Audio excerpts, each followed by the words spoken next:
Merci, Monsieur le Président, mes chers collègues.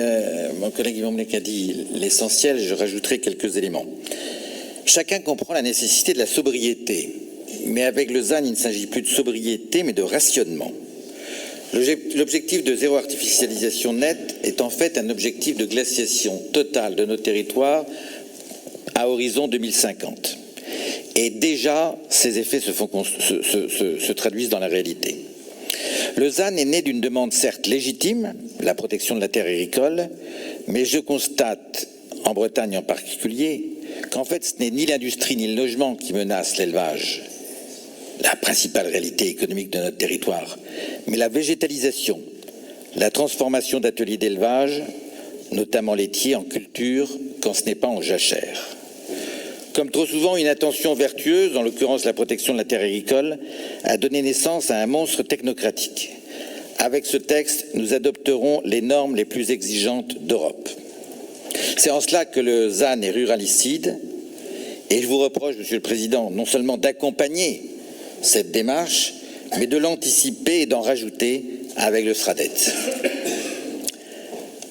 Le degré d'exigence imposé par le ZAN aurait pu être pertinent s'il n'avait concerné que les métropoles et leurs périphéries immédiates, c'est-à-dire là où l'excès de consommation d'espace est constaté.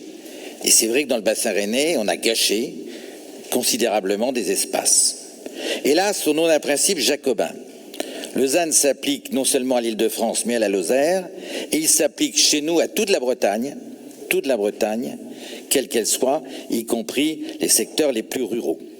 Interdire au monde rural d'utiliser l'espace, c'est le priver de son avantage comparatif. L'espace, accessible à un prix plus favorable, c'est effectivement l'avantage comparatif du monde rural. Souvent dans le monde rural, on est loin des services, loin du travail, mais on dispose d'un espace et souvent on peut plus facilement accéder à son logement. Le logement, parlons-en. Le logement fait l'objet d'injonctions contradictoires. Naguère, les titulaires des revenus moyens, voire modestes, pouvaient accéder à la propriété, en particulier dans le monde rural. Ceci ne sera plus le cas, c'est en cela aussi que le ZAN est ruralicide. Il ne faudra pas pleurer demain sur la fermeture des classes et des écoles, faute d'enfants, puisque nous n'aurons pas donné la possibilité à leurs parents de bâtir et de s'installer dans ces communes où on fermera les classes et les écoles. Il faudra en assumer toutes les conséquences, Monsieur le Président, toutes les conséquences de vos décisions et de votre militantisme pro-ZAN. Je crois être connu pour défendre le monde agricole, on me le reproche bien souvent. Mais très franchement, à 1 hectare de maïs, je préfère 1 hectare où vont s'installer 7, 8 maisons avec des familles et avec des enfants qui pourront jouer dans les jardins. C'est ma conception des choses, c'est je crois aussi la conception de nos compatriotes bretons qui aspirent à la maison individuelle, n'ayant pas leur rêve à leur place, c'est leur rêve, c'est leur volonté. Tous les sondages le confirment, qui aspirent à la maison individuelle, qui aspirent à l'accession à la propriété, dont on veut les priver en particulier du fait de la politique nationale. Et la maison individuelle est en fait très favorable en termes écologiques. Elle permet plus facilement le branchement des voitures électriques ou hybrides, elle permet les pompes à chaleur, elle permet le compostage, elle permet la récupération d'eau de pluie, autant d'éléments qui sont autrement plus compliqués lorsqu'il s'agit d'immeubles. Et parlons du logement social. Il y a ici des gens de gauche qui, généralement, défendent le logement social. Or, le logement social sera soumis aux mêmes contraintes du ZAN. Et la possibilité de disposer de terrains, déjà compliqués aujourd'hui, le sera encore plus demain. Injonction contradictoire également, puisque les communes qui sont soumises aux exigences du SRU se verront d'une part imposer le respect de ces exigences, voire des amendes si elles ne respectent pas ces exigences, et se verront interdites de construire du fait des exigences du ZAN. Il y a là des éléments qui sont inaudibles pour nos maires, et en particulier les maires des petites villes et du monde rural.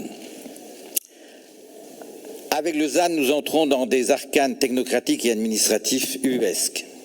Nombre de communes sont déjà soumises à de multiples contraintes. La loi littorale, très prégnante chez nous en Bretagne. les zones humides, les zones inondables. Quand un maire voit s'accumuler toutes ces difficultés, il renonce bien souvent à construire, et d'ailleurs l'opinion, bien souvent, ne l'encourage pas à le faire. Alors que le maire, naguère, et c'était toute sa noblesse, et son conseil municipal, pouvait dessiner sa ville ou son village de demain, de 20 ans, de 30 ans, désormais il ne sera plus qu'un exécutant d'une décision administrative organisée par le ZAN. Parlons maintenant d'industrie. Monsieur le Président, je vous crois encore soucieux de développer notre industrie. C'est la volonté du Président de la République également.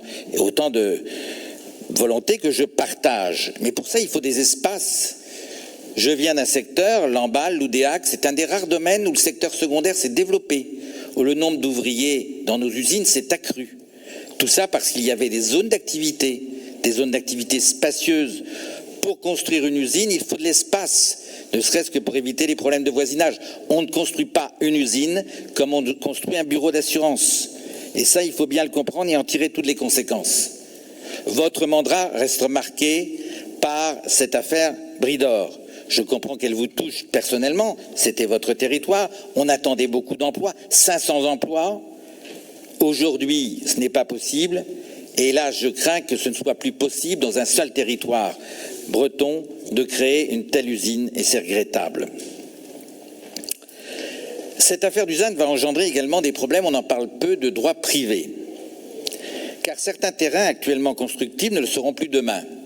Des présidents d'intercommunalités me disent que 85-90% des terrains aujourd'hui constructibles ne le seraient pas demain.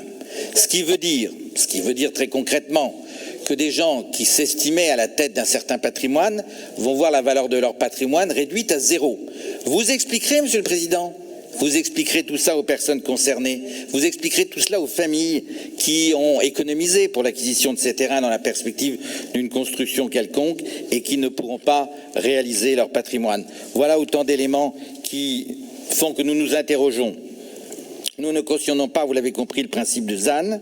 Un texte est actuellement en débat entre l'Assemblée et le Sénat. Il fait évoluer les choses de manière très marginale, très marginale. Il ne faut pas en attendre grand-chose, même si ça va plutôt dans une forme de desserrement de la contrainte. Il n'en demeure pas moins que cette contrainte, elle est bien là. La conception que je me fais, que nous nous faisons de la Bretagne, c'est une conception d'une Bretagne humanisée, où les gens vivent. Il y avait une formule très favorable qu'utilisait autrefois le monde agricole. On préfère des voisins à des sapins. On préfère une vie dans sa commune. Le monde agricole, il aspire aussi à ce que son école vive, à ce que sa commune vive, à ce que sa vie sociale soit dense. C'est cela aussi la réalité bretonne à laquelle nous aspirons. C'est pour cela aussi que nous sommes très interrogatifs sur ce dispositif qui visiblement porte un préjudice redoutable au monde rural et à nos petites villes. Merci. Merci.